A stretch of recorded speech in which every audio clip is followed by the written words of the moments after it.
കൃഷിയിടത്തിൽ കശുവണ്ടി ശേഖരിക്കാൻ പോയപ്പോഴാണ് കാട്ടുപോത്ത് ആക്രമിച്ചത്. ജീവിക്കാൻ പോലും പറ്റില്ല, വണ്ടി ഒന്നും ഓടിക്കാൻ പോലും പറ്റില്ല രാത്രി. എത്ര കാലം ഇത് ആരാണ് ഇത് നിയന്ത്രിക്കുന്നത്? സർക്കാർ എന്ത് നിലപാടാണ് ഇതിനെടുത്തിട്ടുള്ളത്? മനുഷ്യന് ഇന്നലെ കുരാച്ചൻ എന്ന് പറഞ്ഞ സ്ഥലത്ത് ചാലിട കാട്ടുപോത്തിന് പട്ടാപ്പാല് ഏതിലോ പോയിട്ട് കാട്ടിൽ കയറിപ്പോയതാ. ഇന്ന് 3 മണിക്കിതേ ഈ വാരിയിൽ ഇവിടെ ഇല്ല, കുത്തി തുളച്ച് കയറ്റി ലിവറൊന്നും ഇല്ല.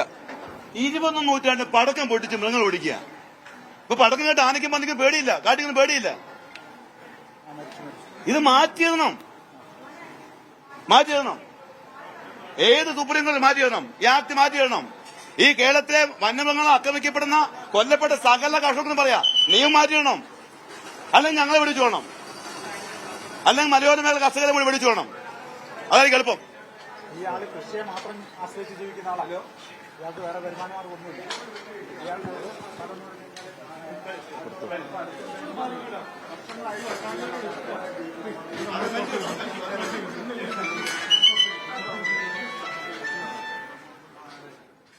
കോഴിക്കോട് കക്കയത്താണ് കാട്ടുപോത്തിന്റെ ആക്രമണമുണ്ടായിരിക്കുന്നത്.